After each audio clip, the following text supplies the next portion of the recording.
Bem-vindos ao canal Bíblia em um Ano. Aqui ajudamos você na leitura da Bíblia. Curta o vídeo, inscreva-se e compartilhe. Acompanhe também pelo Spotify e YouTube Music para ouvir a Bíblia onde estiver. Os links estão no primeiro comentário fixado. Vamos juntos completar a leitura da Bíblia em um ano. Antigo Testamento, Deuteronômio, capítulo 23. Nenhum homem cujos testículos tiverem sido esmagados ou cujo membro viril tiver sido amputado poderá entrar na Assembleia do Senhor. Quem nasceu de união ilícita não poderá entrar na Assembleia do Senhor, nem nenhum dos seus descendentes, até a 10ª geração. Nenhum amonita ou moabita, nem nenhum dos seus descendentes até a 10ª geração poderá entrar na Assembleia do Senhor. Pois eles não vieram ao encontro de vocês com pão e água no caminho quando vocês saíram do Egito. Além disso, contrataram Balaão, filho de Beor, para vir de Petor, em Arã Naaraim, e pronunciar maldição contra vocês. No entanto, o Senhor, o seu Deus, não atendeu Balaão e transformou a maldição em bênção, pois o Senhor, o seu Deus, ama vocês. Não façam um tratado de amizade com eles enquanto vocês viverem. Não rejeitem o edomita, pois ele é irmão de vocês. Também não rejeitem o egípcio, porque viveram como estrangeiros na terra deles. A 3ª geração dos filhos deles poderá entrar na Assembleia do Senhor.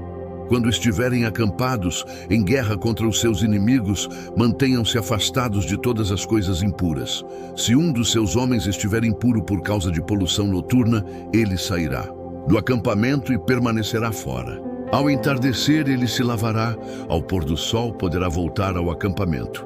Determinem um local fora do acampamento onde possam evacuar. Como parte do seu equipamento, tenham algo com que cavar e, quando evacuarem, façam um buraco e cubram as fezes. Pois o Senhor, o Deus de vocês, anda pelo seu acampamento para protegê-los e entregar-lhes os seus inimigos. O acampamento deverá ser santo, para que ele não veja algo desagradável no meio de vocês e se afaste. Se um escravo se refugiar entre vocês, não o entreguem nas mãos do seu senhor. Deixem-no viver no meio de vocês pelo tempo que desejar e em qualquer cidade que escolher. Não o oprimam. Nenhum israelita, homem ou mulher, poderá tornar-se prostituto cultual. Não tragam ao santuário do Senhor, o seu Deus, os ganhos de uma prostituta ou de um prostituto, a fim de pagar algum voto, pois ambos são detestáveis ao Senhor, o seu Deus.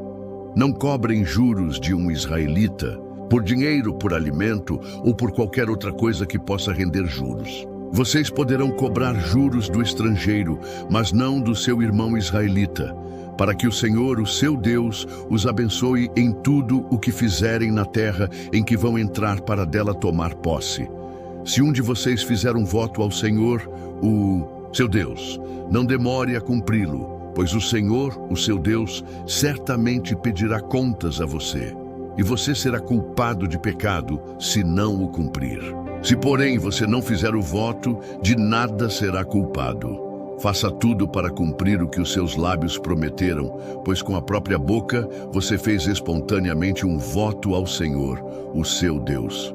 Se vocês entrarem na vinha do seu próximo, poderão comer todas as uvas que desejarem, mas nada poderão levar em uma cesta. Se entrarem na plantação de trigo do seu próximo, poderão apanhar espigas com as mãos, mas nunca usem foice para ceifar o trigo do seu próximo.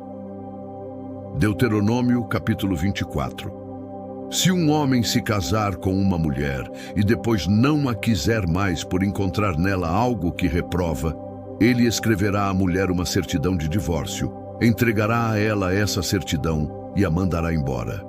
Se depois de sair da casa, ela se tornar mulher de outro homem e o segundo marido não gostar mais dela, este escreverá uma certidão de divórcio, a entregará a ela e a mandará embora. Se o segundo marido morrer, o primeiro, que se divorciou dela, não poderá casar-se com ela de novo, visto que foi contaminada. Seria detestável para o Senhor. Não tragam pecado sobre a terra que o Senhor, o seu Deus, dá a vocês por herança. Se um homem tiver se casado recentemente, não será enviado à guerra, nem assumirá nenhum compromisso público. Durante 1 ano, estará livre para ficar em casa e fazer feliz a mulher com quem se casou. Não tomem as 2 pedras de moinho, nem mesmo apenas a pedra de cima, como garantia de uma dívida, pois isso seria tomar como garantia o meio de subsistência do devedor. Se um homem for encontrado sequestrando um dos seus irmãos israelitas, tratando-o como escravo ou vendendo-o, o sequestrador deverá morrer. Eliminem o mal do meio de vocês. Nos casos de grave doença de pele, tenham todo o cuidado de seguir exatamente as instruções dos sacerdotes levitas. Sigam cuidadosamente o que eu ordenei a eles. Lembrem-se do que o Senhor, o seu Deus, fez com Miriam no caminho depois que vocês saíram do Egito.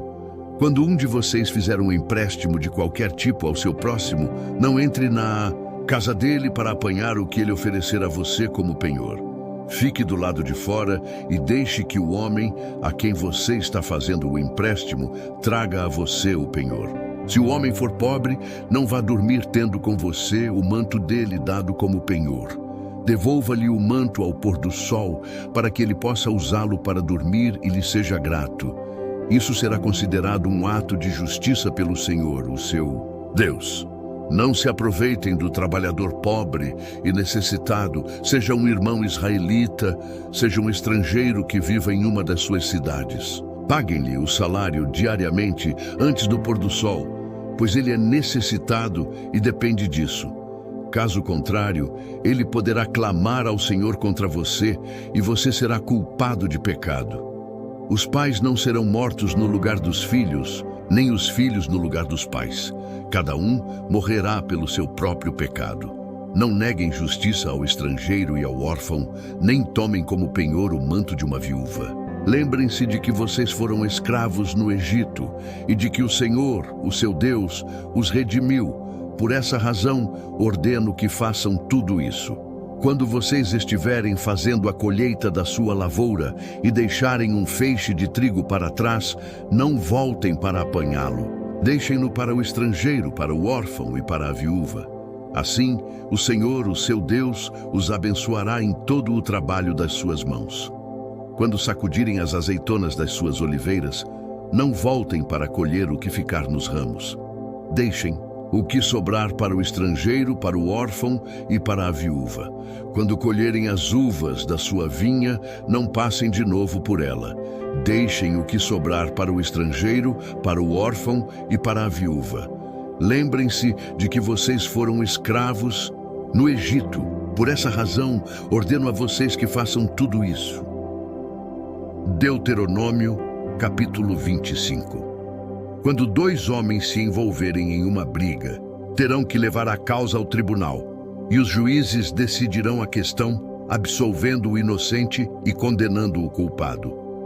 Se o culpado merecer açoitamento, o juiz ordenará que ele se deite e seja açoitado na sua presença com o número de açoites que o seu crime merecer, desde que nunca ultrapasse 40 açoites. Açoitá-lo, além disso, seria humilhar publicamente um israelita.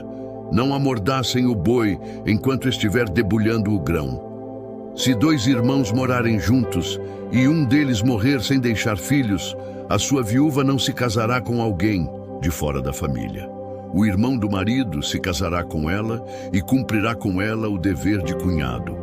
O primogênito que ela tiver levará o nome do irmão falecido, para que o seu nome não seja apagado de Israel. Se, todavia, ele não quiser se casar com a mulher do seu irmão, ela irá aos líderes do lugar, à porta da cidade, e dirá: o irmão do meu marido se recusa a dar continuidade ao nome do irmão em Israel. Ele não quer cumprir para comigo o dever de cunhado. Os líderes da cidade o convocarão e falarão com ele. Se ele insistir em dizer, não quero me casar com ela, a viúva do irmão se aproximará dele, na presença dos líderes, tirará uma das sandálias dele, cuspirá no seu rosto e dirá: é isso que se faz com o homem que não perpetua a descendência do seu irmão. A descendência daquele homem será conhecida em Israel como a família do descalçado. Se dois homens estiverem brigando, e a mulher de um deles vier para livrar o marido daquele que o ataca e pegá-lo pelos órgãos genitais, cortem-lhe a mão. Não tenham piedade dela. Não tenham na bolsa 2 padrões para o mesmo peso, um maior e outro menor. Não tenham em casa 2 padrões para a mesma medida, um maior e outro menor. Tenham pesos e medidas exatos e honestos, para que vocês vivam muito tempo na terra que o Senhor, o seu Deus, dá a vocês. Pois o Senhor, o seu Deus, detesta quem faz essas coisas, quem negocia desonestamente. Lembrem-se do que os amalequitas lhes fizeram no caminho quando vocês saíram do Egito. Quando estavam cansados e exaustos, eles se encontraram com vocês no caminho e atacaram todos os que ficaram para trás. Não tiveram temor de Deus. Quando o Senhor, o seu Deus, der a vocês o descanso de todos os inimigos ao redor, na terra que ele lhes dá para dela tomarem posse como herança, vocês farão que os amalequitas sejam esquecidos debaixo do céu. Não se esqueçam. Novo Testamento. Marcos, capítulo 14, versículos 1 ao 26. Faltavam apenas 2 dias para a Páscoa e para a festa dos pães sem fermento.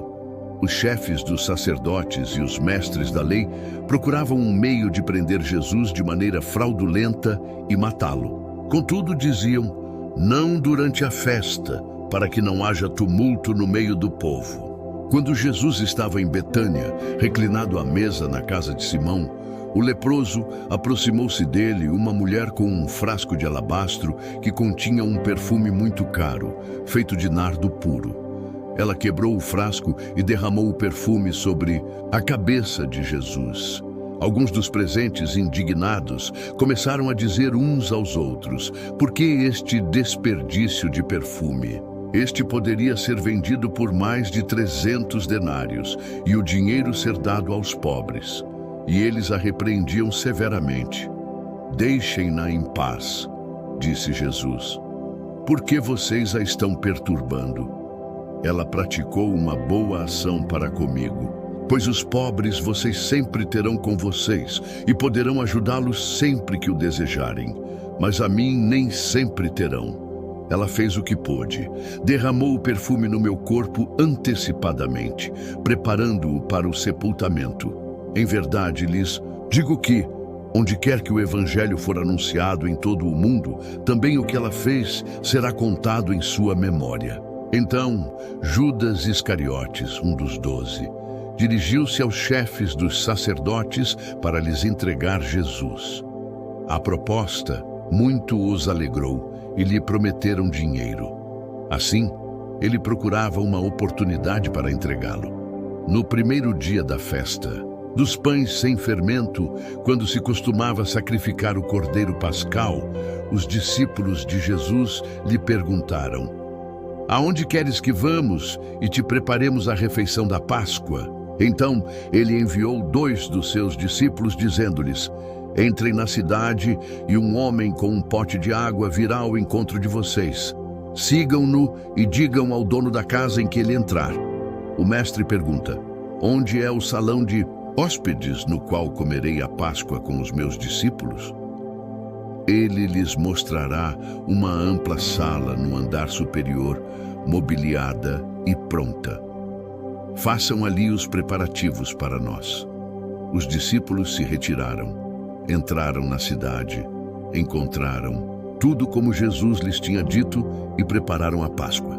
Ao anoitecer, Jesus chegou com os 12. Enquanto comiam reclinados à mesa, Jesus disse: em verdade lhes digo que um de vocês que está comendo comigo me trairá.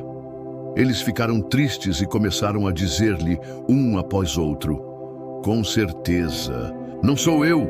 Jesus afirmou: é um dos 12, alguém que come comigo do mesmo prato. O Filho do Homem irá, como está escrito a seu respeito, mas ai daquele por quem o Filho do Homem é traído. Melhor seria que não houvesse nascido. Enquanto comiam, Jesus pegou o pão, deu graças, partiu-o e o deu aos discípulos, dizendo: peguem, isto é o meu corpo. Em seguida pegou o cálice, deu graças e o ofereceu aos discípulos, e todos beberam dele. Então ele lhes disse: isto é o meu sangue da aliança, que é derramado em favor de muitos. Em verdade lhes digo que não beberei, outra vez, do fruto da videira, até aquele dia em que beberei o vinho novo no reino de Deus. Depois de terem cantado um hino, saíram para o Monte das Oliveiras. Obrigado por chegar até aqui. Curta o vídeo, inscreva-se no canal e compartilhe com aqueles que são importantes para você. Que Deus nos ajude a completar esta jornada. O Senhor te abençoe e te guarde. O Senhor faça resplandecer o seu rosto sobre ti e tenha misericórdia de ti. O Senhor sobre ti levante o seu rosto e te dê a paz. Até amanhã.